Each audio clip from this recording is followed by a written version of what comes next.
Aeryn is really cringe when you figure out that Aeryn is cringe. Cause Aaron's cringe, Aeryn is cringe, and our life is a nightmare. Aeryn is cringe, I know that it's not fair. Aeryn is cringe, cause Aaron's cringe, and Aeryn is really cringe. Are you having fun? Aaron's cringe. Yeah. Hi, buddy. In the Magic the Gathering community, the people are entertained by two separate yet equally unimportant groups: the content creators who contribute to the health of the formats, and the bored idiots with too much free time who only make things worse. This is the latter. Hello and welcome to episode 16 of the Locthwain Lobby podcast. I am your host, Aeryn, second of Locthwain.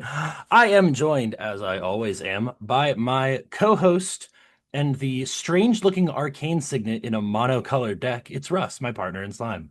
Hey, you joke, but Arcane Signet is still good in monocolor decks because it's better than the diamonds. Just play a land. Just play a land. It's 0 mana and it does the same thing. Just play another land. Yeah, but you Cut can't the... play two lands in one turn unless you're playing green. And that's why we hate green. Anyway, hi and welcome. Uh, we're gonna just kind of get right into it today. We set up our format last week and it worked out real well. Things looked real nice on the YouTube. Thanks for everyone who came out and supported the YouTube. Let's talk about this week in Magic. Russ, why don't you kick us off, bud? Uh, I just played a game of the CEDH League and I punted really hard because I did Greenstone Zenith for a Dryad Arbor instead of a Collector Roof, and then we lost to Memenon on that same turn cycle. I'm sorry, you lost to who? Menomina. Boop boop a doo doo. Um, aside from that, I don't think we we've probably talked since the. I think that's the only game of Magic that I've played since the last time we talked. Yeah, I don't think I've played Magic since we talked last. Unfortunate. I think the best thing I have for this week in Magic is the Altered Soul Devi Adnate I got from our homie Spooky Shroom, and that's a good card. One of my all-time favorite cards. Got a really cool borderless treatment essentially on it. Very happy with it. Gorgeous in person. Shout out to Spooky Shroom. Shoutouts to Spooky Stream. So Aside from Commander, I've just kind of been loosely following what's going on in Pauper. There's a really funny deck that did pretty well in I believe, a recent challenge. It's called Devoted Pizza Combo. I hate where this is going. Uh, Basically, you just combo Devoted Druid with either Banishing Knack or Retraction Helix and the Guac and Marshmallow Pizza from Teenage Mutant Ninja Turtles. You make infinite green mana because the power bonus that the pizza gives your Devoted Druid outpaces the -1/-1 counters that go on it. And then you can make your Devoted Druid infinitely big and then attack. The only issue that I've seen with it so far is that uh, it's kind of hard to clear blockers reliably unless you use the Retraction Helix effect. But if your opponent has too many blockers to reliably clear, it does play one copy of Hierophant's Chalice. Have you tried? So, Have you tried removal? You just remove it. Just kill the thing well, that's. Hierophant's Chalice is a 3-mana artifact that when it enters the battlefield, it drains your opponent for 1. Okay, that's solid. That's okay, And so I you just guess. keep bouncing and recasting that after you've made an absurd amount of green mana. It's really Okay, funny. so absurd amount and green mana is kind of, a double narrative. You don't need to say both of those things. It's redundant. Yeah, but it doesn't really happen that often in Pauper. Sure. Okay, cool. I guess that makes if you're in Pauper, I guess that makes sense.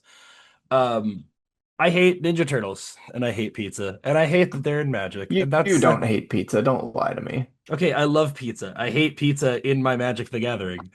I You will say got it your again. pizza in my Magic the Gathering. You got your Magic the Gathering in my Give my pizza. pizza.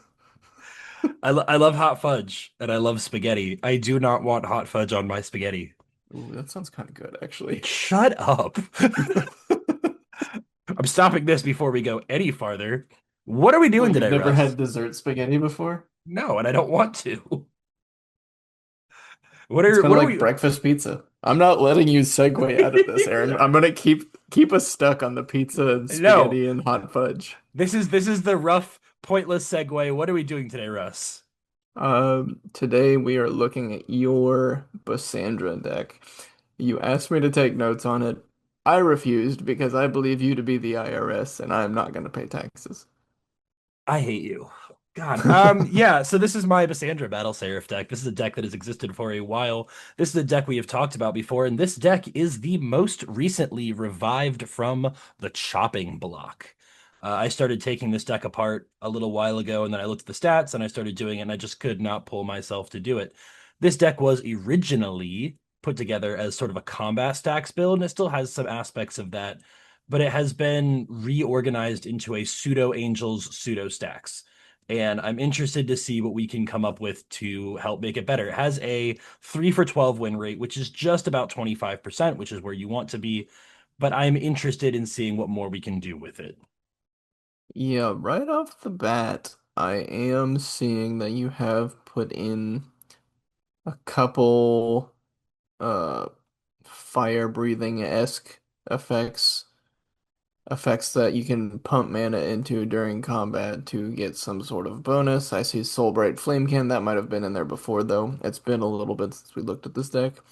I see War Cadence. I see. Yeah, I see. We'll get into it, but I see. Oh, I see Bree of Clint Stout Arm. Okay, You know exactly what this deck is. Don't pretend like you don't know what this deck is. I plead the fifth, Your Honor.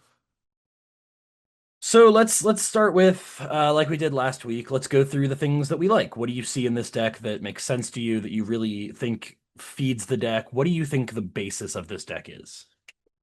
So immediately, I'm still seeing a lot of the stacks decks or stacks pieces that make your opponent sort of have to fight fair if Bassandra's out. You have blind obedience. You still have the total war.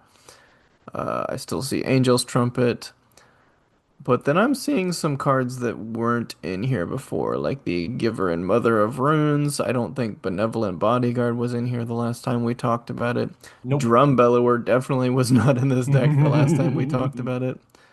Cursed Mirror is in here, and I'm confused as to why exactly, but I'm sure you'll explain it later. Yeah. Blade Historian is an addition that I love. Yeah, so let's get into a couple of these things. So you're correct, the protection pieces were not here last time. One of the big things that I noticed in this deck is the bigger pieces cost a lot of mana to get out, and this is not really a great recursion deck and it doesn't really want to be. White has some ability to do that, but not a lot. So I put in some protection pieces to help keep things like the Chancellor of the Annex, the Gisela, the Basandra, the Linvala, the big threats on the board longer because that's what's pushing the game plan. The cursed mirror I put in here as a suggestion of or from a suggestion of a friend. Things like Angelic Skirmisher can be copied. Enduring Angel's another one, good one to copy. Having two Keeper of the Accords is not the worst thing. Having two, I mean, any of these creatures are just good to copy. Archangel of Tithes is another great one to have the copy. And then they're all going to be big flyers, so giving them haste is also nice. Real quick, did you write out a primer for this one like I did with Lucius last week? You know, I had an old primer for it. Let me see if I still have it. I mean like the one that I did for last week's episode. Talking about like how it wins and all that. Yeah. Sort of. I still have the original blurb that I still really like. And we'll read that real quick. So the blurb that we wrote for this, I don't really write primers. I write movie trailers for my decks, and I have way more fun doing that. So this is Basandra. War, combat, conflict, all things inherent to the human condition. The field of battle was once a place of prestige and honor where there were rules of engagement. There were no dirty tricks, no backhanded deals. The proving grounds were where things were settled and disputes finalized. Gladiators in the arenas were revered as champions of the land, and soldiers returned home wrapped in the wreaths of victory. But somewhere along the way, we went wrong. We started betraying each other. We flipped the script with underhanded deals. We came up with filthy tricks and deceptions.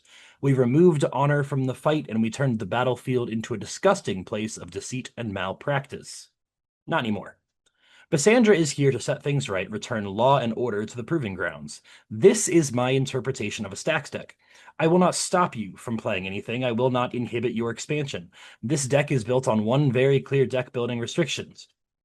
Any and all stacks pieces must reference war, combat, conflict, or fighting. This is still mostly true. Considering this blurb is about 7 months old, that is still mostly true. You will fight fair, you will give your all, and if you are given a gift, you will not betray that generosity.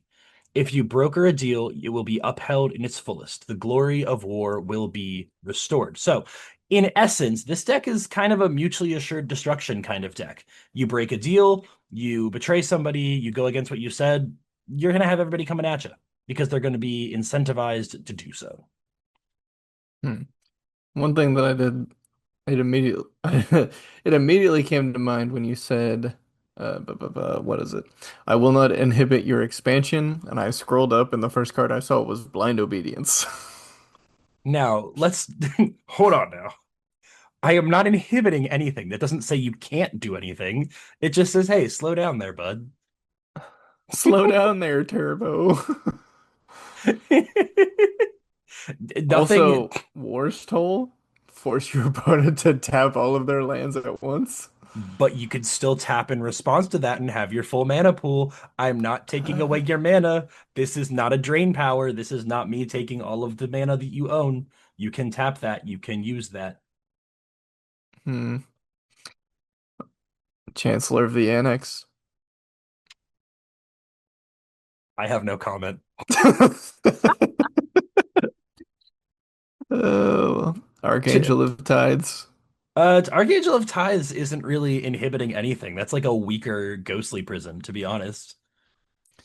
Let's see if I had scrolled anywhere in this and seen Archon of Emeria, I was just gonna end the podcast right here. There is no Archon of Emeria in this deck. Yeah. Uh, this deck is I still think this deck is cool. I still think it's a fun vibe. Most of the big stacks pieces, like you said, are some of my favorite. War Cadence for X and red. This turn creatures can't block unless their controller pays X for each blocking creature. It's a reverse propaganda. It's funny.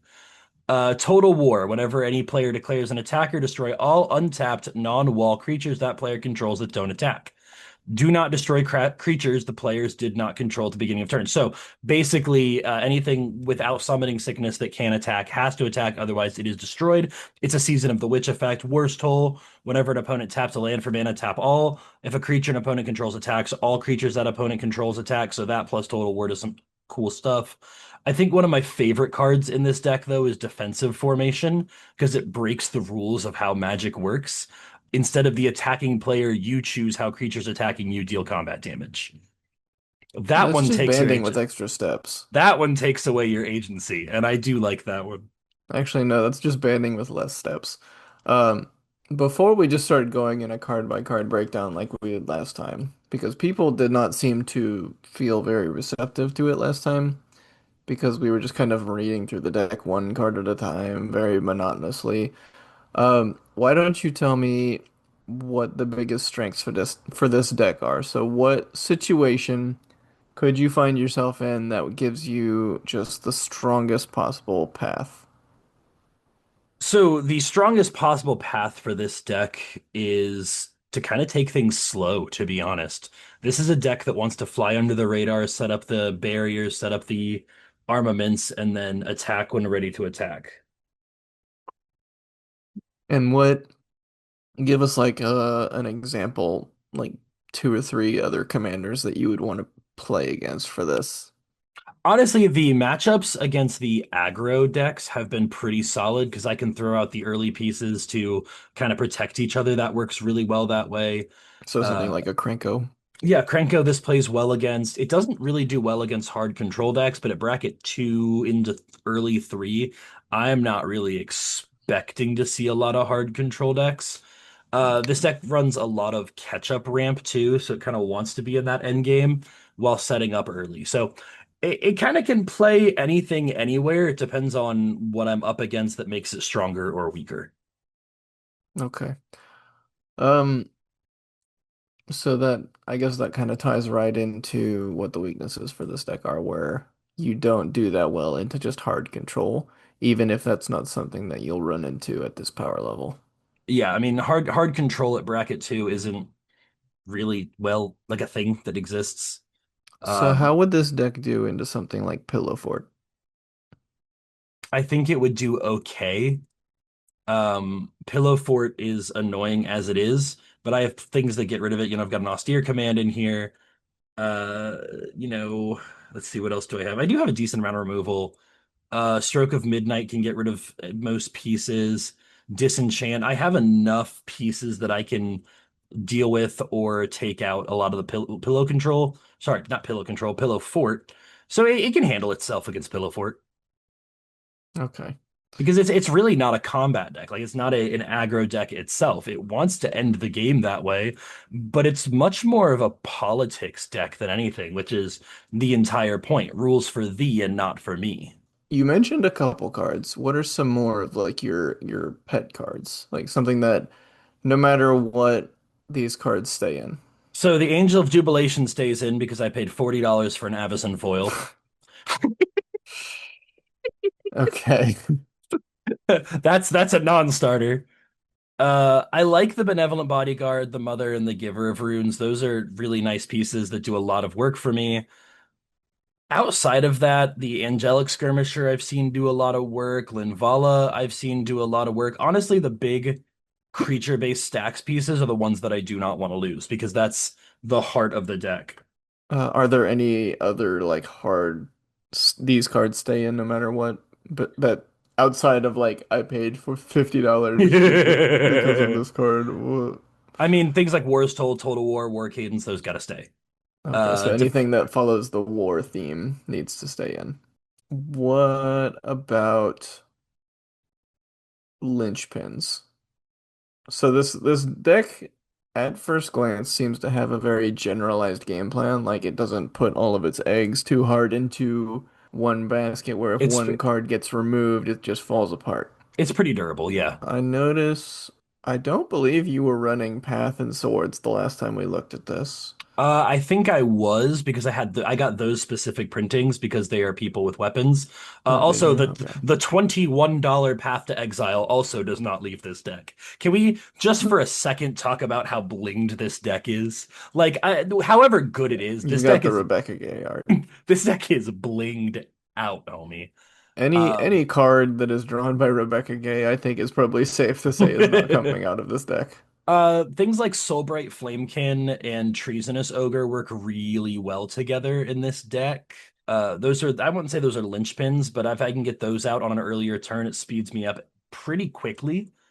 Okay. Angel's Trump. Yeah, I mean those are the linchpins. But then the deck is very diversified. It's very solid. It does the thing basically every time, except for when I keep a bad hand. Somewhat off the bat, I am seeing like a couple cards that don't really seem like they serve an immediate purpose. We can go through these one at a time. The first one that I'm seeing that I don't really understand why is in this is Chance for Glory. Chance for Glory is kind of a flavor piece. The extra turn spell, first of all, giving creatures I control indestructible. I know I can't cast it during combat, but it's kind of one of those I'm down to the 1v1 kind of cards.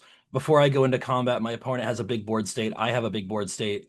I'm gonna force the block with the creature swinging in the indestructible, and then I'm gonna go to the extra turn while they're tapped down or their board is diminished. Okay. Another one was Drum Bellower. Is that just in here to get to basically give your creatures pseudo vigilance? Yeah, so it's the same thing. The creatures are a big portion of the deck, especially things like Enduring Angel. The last game that I won, I had an Enduring Angel and a Drum Bellower out. That's a one, Hmm. two, three. That's an easy, quick, slick win. Okay. Um, there was another one. I'm trying to find it again. Sundering Eruption. Sundering Why? Eruption. It's, I'm a big advocate for playing land removal in casual. It also, if you read that last line, creatures without flying can't block this turn. Okay. Sundering Eruption targeting your Maze of Ith. Your Maze of Ith dies, you go get a basic. Your creatures without flying cannot block. I'm now coming in with everything instead of just my few select big blockers. It's Okay. also a bolt land on the back, so it's land fixing in a way too. Then I see that you're running like a lot of the catch-up ramp. Mhm. I personally don't think land tax is as good as it used to be. I don't think it is either, which is why it's in a bracket 2 deck. The fact of the matter with this deck is that the mana curve is insane. Okay. I mean, I cap out at 7, my average is at 4. So I need to be able to my average mana value is a 3.03 when we count lands, actually. I've got the math right here. So if I fall behind on ramp, I'm screwed. Like the deck just doesn't compete, which is normal for a bracket too. But having things like a land tax, a deep gnome Terramancer, Knight of the White Orchid, things like that, they help me stay in the game. Did you have any cards that you wanted to just immediately throw out or kind of on the chopping block right now? So Grand Abolisher doesn't always feel great at bracket two. I personally think it's fine. A lot of my opponents don't, so I wouldn't mind tossing him. I personally like him. I think he's fine. I think that it kind of advocates for what the game plan wants to be. But I also understand if you don't agree that it's a bracket two card. My immediate knee-jerk reaction, just because of how often I see it in CEDH, is that it's not really for bracket two. And that's valid. It is a true stacks piece, but at the same time, don't touch my stuff. Stop touching my stuff. If you want to Um, remove something, do it on your turn. Do it at sorcery speed. Do it at on another opponent's turn. Don't touch my stuff on my turn. I don't want to see it. what about Cursed Mirror? Because I brought that up earlier, and I don't really know what that's doing for I you mean, here. again, it's like a second deep known Terramancer. It's a second Mother of Runes. It's really just kind of a backup piece for a lot of things. I can get a second, I can get a second Treasonous Ogre. I can get another Enduring Angel to help with my But life only for total. a turn. That turn is important. It gives it haste. I mean, I'm not Okay. opposed to cutting Cursed Mirror. I've just never had a chance to play it yet, so I don't know how good it is in this Okay. deck. I'm just not really seeing why it needs to be in this deck. But if you haven't played it yet, I'm not going to bring it up anymore. Look at Fire Main Commando. So Fire Main Commando's on the board. Cursed Mirror hits. I'm swinging with both of my Fire Main Commandos. I'm drawing 2 cards off of that. That alone is solid. 3 mana, draw 2 cards, get a creature. I guess this doesn't really feel like a deck where you can make a ton of use of a one-time copy effect, especially if you're not able to like blink it. I don't entirely disagree. Let's put it on the chopping block. Yeah. I just feel like you have some better options than that. I'm also not super sold on Lightning Army of One. I was into it when it was first in this deck, but it doesn't feel great. I don't know if your experiences have shown it to not be I amazing. mean, it seals the game. Like, So it's a finisher. I mean, yeah, with Gisela, Okay. it's a cheaper Gisela essentially in this deck. You seem like you're kind of struggling to actually get finishers Hmm. consistently, so I don't think we need to cut any of those. Yeah, finishing games I think is the hardest part. The setup and the durability Um, is solid, but finishing the game without doing things at combat speed is very difficult in white and red, which is why I like this deck. White and mhm. red rely a lot on, battle trick. This deck doesn't. It kind of takes away a lot of my options doing that. Reforge the Soul is another one that I question if you need to have at bracket two, It's because those just a games should wheel. be a lot slower, and so a wheel It's it's feels iffy. it's a substitute for Winds of Change, which might also feel iffy if you feel the same way. Yeah, I don't love wheels at bracket two because it feels like anytime I see wheels at lower brackets, it feels like people trying to justify their Nekuzar decks. Yeah, but this isn't an Ekuzar deck. I know, but I'm giving an example. Heartwarming Redemption feels okay, but at 4 mana, it feels tough to justify.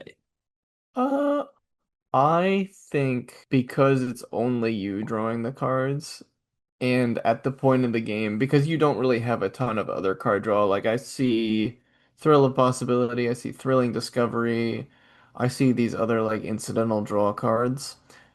It feels fine because at the point that you be playing this deck, you're maybe drawing three, maybe four cards out of it. Drum Bellower just kind of feels weird. Like this feels like it could be another enchantment that gives vigilance. I personally like Drum Bellower. It's my version of a Seedborn Muse without being as strong as a Seedborn Muse. There is another card that does this same effect, but it has flash. Temple Bellringer is one that I looked for the deck. It is on my buy list.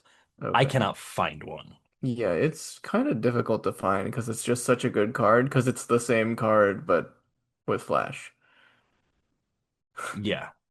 I mean, it's exactly the same card, but with flash. It's seeing a lot of play in Rocco in CEDH right now, so that makes it a lot harder to find.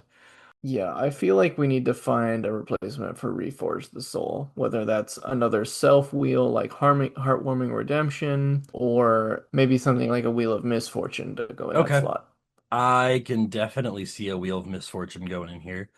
The issue with Wheel of Misfortune for me, though, is it's kind of an antithesis to the deck, depending entirely on Right. chance instead of strategy. This deck wants to be one of my pretentious chess match, I out strategized you kind of decks. What about Collective Defiance? I don't know that card. Tell me about it. So Collective Defiance is a 3 mana, 1 and double red sorcery, and it has Escalate for 1 colorless. Choose one or more. I'll read the relevant mode last. Collective Defiance deals 3 damage to target opponent or planeswalker. Collective Defiance deals 4 damage to target creature, or target player discards all the cards in their hand, then draws that many cards. I can target myself. Yes. So you can play this early for 3 mana, so it's 1 mana sooner than Heartwarming Redemption, or you can use it for 3 mana. I think is a Seer is the equivalent effect. I don't hate it, and it being at sorcery speed works with the vibe that we're going for in this deck, which is to do things at our pace. Another one is Fateful Showdown. It's a 4 mana instant. Deals damage to target creature or player equal to the number of cards in your hand. Discard all the cards in your hand, then draw that many cards. So that kind of falls into the same issue as Heartwarming Redemption, where by the time you're able to cast it, you're probably only going to be drawing 1 or 2 cards. But it does also ping something. I don't hate those ads at all. You could also just play Magus of the Wheel because it's funny. Slate of Ancestry is another one that you could think about. I don't know how wide you typically go with this deck. I think 8 mana is going to be a bit heavy. I like Collective Defiance in this because it feels like it's still going into the like war theme, but also it's a wheel or removal. I do like that. It gives me some modes, gives you some choices. Yeah, I like that. I like modal things in this kind of deck because it changes up how the strategy works as the game goes on. Maybe early on it's that draw card, but then, as the game goes, okay, it has now shifted into I need to do this and this. It Hmm. changes up the strategy. I like that. I like that choice. Do you just think that full wheels do too much to take away from I the think in lower brackets it takes away a player's agency if it's a forced wheel. That's kind of what I was thinking. Does it detract too much from what a player wants to do and force them into what I want to do? Yeah. And at that point you're getting into hard stacks, hard control. Look at this. You have no more cards that you can play right now because I wheeled you on turn 3 and now you don't have mana. Yeah, that kind of I can see it. Or even just like with the perfect draw, like say you did land Soul Ring on turn 1, just it happens sometimes. And then you accidentally draw this on turn 2 and cast it for its miracle cost. And everyone has to wheel on turn two, and now graveyards are stacked. I can see it. Yeah. I'm another one that I'm kind of iffy on, and I would be interested in getting your opinion on is Amiria the Sky Ruin. I don't know. I mean, I'm running 10 planes plus fetchables, so I think it does enough work, but does it do enough work? How many fetchables are we on besides basic plane? So I have 12 fetchables, it looks like. Yeah, I don't think you need it. Let's see if we can find you a tech land that fits better. Because I like the direction that you have gone with tweaking this, but I think that we can do better. What do you think about Minas Tirith? Minas Tirith from Lord of the Rings 1. Yes. 2 mana to draw a card if you attacked with two or more creatures.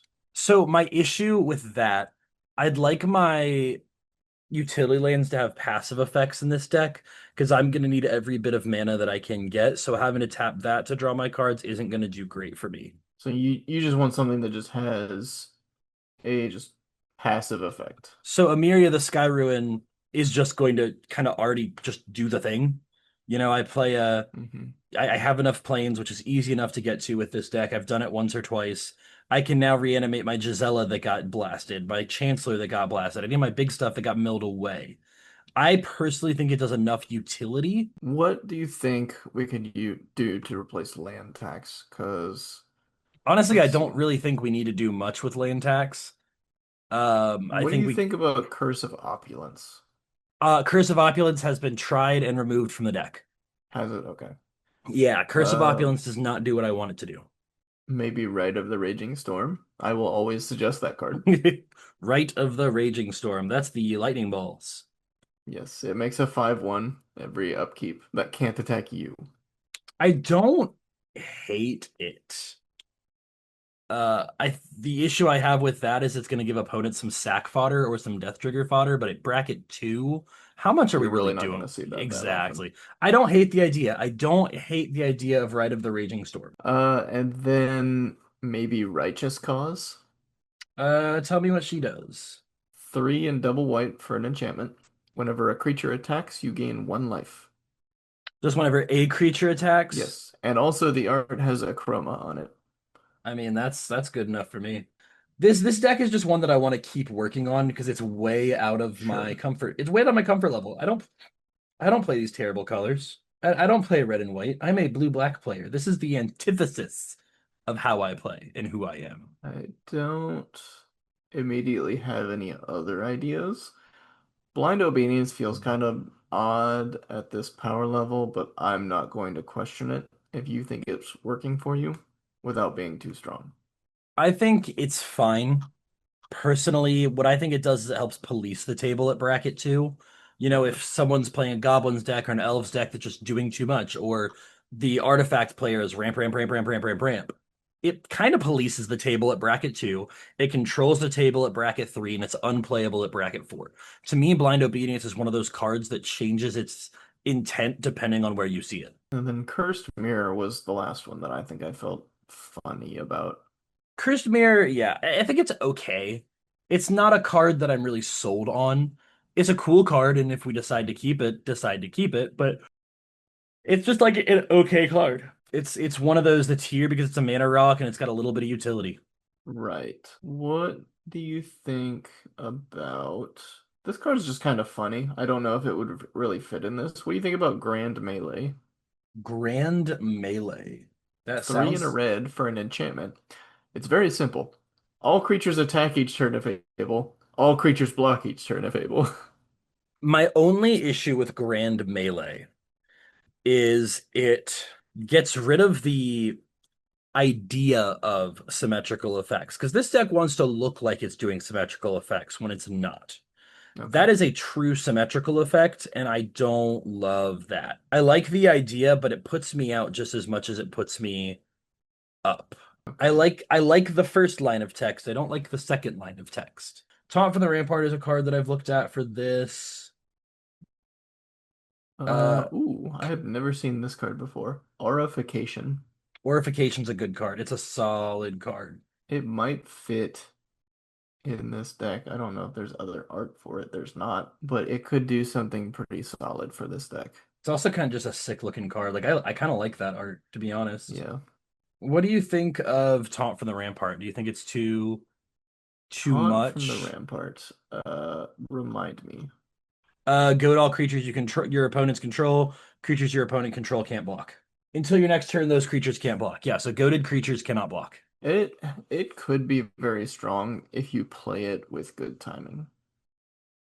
That's the whole point. That's a finisher card. I mean, that's a card that I play at the very end of the game while I have a small army of beautiful women with weapons.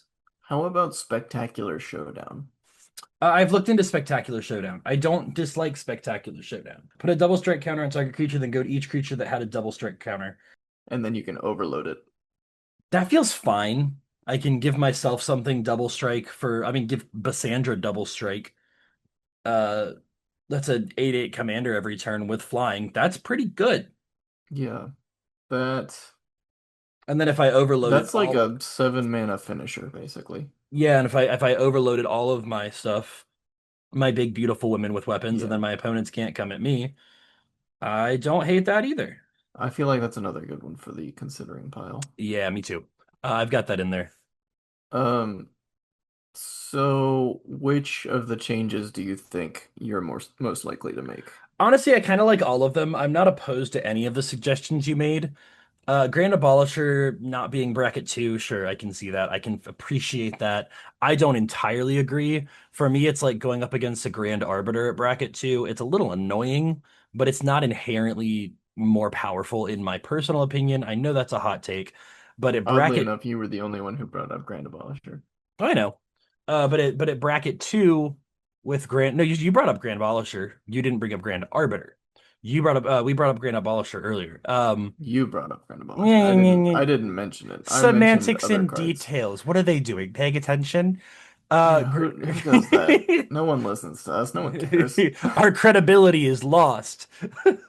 We didn't Gra have any to begin with. Grand Abolisher to me just feels like blind obedience. It changes where you go with it. In bracket two, it just kind of says, "Hey guys, I really just kind of want to do my things.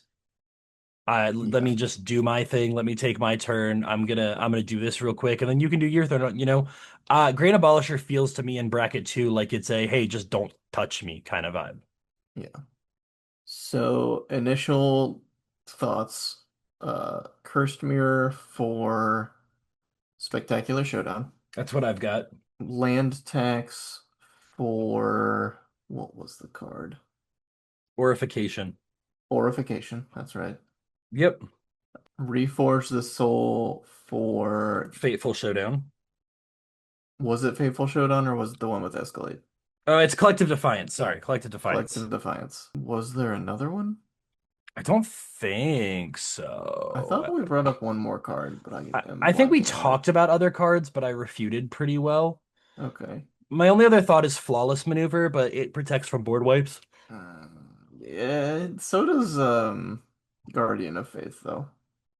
Having multiple of the same effect is not the worst thing in the Yeah. world. I still And love then Legion's you Initiative. refuted Ride of the Raging Storm, which upsets me. Yes, I did, because I hate it and it's bad and I hate you. Yeah, I think that was all of the immediate. Oh, Righteous Cause. Righteous Cause. Yeah, the Yeah, enchantment with a chroma on it. I don't remember what we were taking out for that. I don't know. That might be like a land, honestly. That might just be going down a Yeah, you mountain. are at 38 lands total. That might be a swap. Maybe take a Myria out for that. Take out a basic plains for it. Got it. Okay, sure. Oh Sorry, take yeah, out a that's right, because you spent $40 on take out a one basic mountain, sorry. My take out bad. a basic. I don't know if it's a plains or a mountain, but okay. So those feels like good swaps. That feels like good swaps. And then we have Fateful Showdown we still need to swap for. Uh, Honestly, ugh. Smuggler's Share has not done a lot of work for me. At the beginning of each end step, draw a card for each opponent who drew another card. Yeah, at bracket two, you're not going to be seeing a ton of like multi-draws in a turn. It's a stronger card for a stronger format. I like it. Yeah. It just doesn't work how I want it to here. So those feel like solid swaps. How do you feel about those? I think it was 5 swaps. It is 6 swaps, and I like those. They're gonna push me to the end game a little bit. The deck doesn't need to be slowed down, so losing a land tax early or a curse mirror early may hurt me, but being able to finish the game is going to be more helpful at the end. Reforge the Soul is one I'm going to think about. The deck does not draw cards well. The colors do not draw cards well. So having that feels good. And I would like to move us into a surprise news segment that I have shamelessly stolen from Tag C. And I want you to give me a ranking 1 through 10 of how well your deck would do into this commander. So 10 being it would do really well, 1 being it would do 10 awful. being this is a 10-0 matchup for you. Okay. Okay. First one, we talked about it. Cranko. 6? Okay. If I can get a blind obedience out early to slow everything down, probably. But if I Okay. can't keep up, it's not going to go well for me. Sithis, the only Sithis. Oh, I'm thinking of another one. Sithis is just a massive value engine. It does things into things into things. I just don't think I can keep up with that. I'm gonna call that like a three. Okay. Chatterfang. Chatterfang is the same thing as This is by the way, this is all assuming that they're building to be at the same bracket level as you. Chatterfang feels a lot like Krenko. If I can get a blind obedience or I can keep up early, I'll call it a six. Okay. How about Quain? Quain Itinerant Meddler Yes. at my bracket two table. Yes. Group hug. I think very well because this deck loves group hug. Anything that helps me do things faster. If I get even if I'm at the same pace as the table, because the deck wants to inherently be slower, I'd put that in eight. That's gonna speed me up. That's gonna help me out a lot. Okay, and then finally, Ishin Two Heavens is one. No, burn it. Get rid of the card. The again, assuming they're building at the same bracket level as you. It doesn't do much well, I guess it does do a lot at bracket two. You're Here, gonna get a I'll lot even of give you a sub theme for this. Equipment. yeah, I'm gonna struggle against that. That Voltron build is gonna be tough, but I think again, it comes down to what my hand is and what removal I have. I'll call that an even five. I think we're gonna go 50-50 on that. All right. Well, that was our how do we do into this commander section. I did not come up with that ahead of time. I just kind of went off the That cuff with it. that we stole from somebody else. Thanks, Kyle and Yao. We love you. Shamelessly stolen from a more successful podcast. Go watch them. They're a lot of fun. They talk about CEDH and whether a card is good or not. Hence, it's called That's a Good Card. Oh man. Are we All right, are we Aaron. stupid? Yeah. I do have to ask you something though. No. Where Quebin? We're glad. What is the most interesting way that you have turned a mechanic on its head? Elaborate. You've taken something and done it the exact opposite way that it's supposed to be done. Is it a cop out to just say Lucius? A little bit, yeah. But I mean, it is Okay. an answer. It is Yeah. a normal, lawful answer. I took this deck that everyone builds as aristocrats and made it violence. Made it no aristocrats. No aristocrats. No forced sacrifice except for one edict. I like it. Honestly, I don't. Honestly, my Kinzu deck, I think. Kinzu, the Bleak Coven, does a lot of sacrifice effects, but doesn't do it the way most decks do. Most sacrifice decks are trying to reanimate things, fill the graveyard, and, pop off. That's a mono black deck that if I have things in my graveyard, either someone else is playing mill or I did something wrong. I'm planning on never having creatures in the graveyard. They're always either being exiled or they're just not dying. So I would have to go with Kinzu of the Bleak Coven. It's a mono black deck that sacrifices cards that doesn't want to reanimate them, and that's my answer. Well, there you go. I did remember back when I was still taking deck challenges, I made that non-red burn deck. Ooh, yeah, and I gave you mono black Iara. Yeah. That was fun. That was a good time. We need Should to do start more doing of that those. again. Yeah. You should. That was your job. Yeah, that's too much work though. Anyway, where do we go from here? From here, you tell people where to find us, what's coming, and where we're going. Oh yeah, that's right. Thank you everyone so much for listening and consuming our content on YouTube. Everyone moved to YouTube and there was 0 views on Spotify last week. So guess where we're uploading primarily now. Yeah, We're going to be switching to the YouTube content. It's more accessible. People like it more, and there's less controversy. yeah. Um, you can find the links to everywhere this podcast is found, Spotify and YouTube, in the link tree down in the description. You can also find the link to our Twitch stream, where we stream just about every Monday at 7 Eastern Standard Time. We do deck roasts, we do gameplay, we do deck building, and we also just it's just a vibe. People come through, everyone has a good time. We make fun of Foster. We mute Foster. We ban Foster like once a stream at Oh, at least because he least does a once. Yu-Gi-Oh voice. Um, Yeah, he does do that, doesn't he?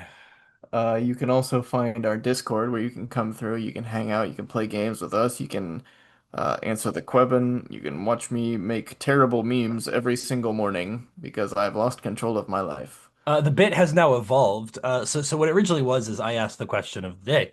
because that's what I do, because it's fun for me and it makes my brain work early in the morning.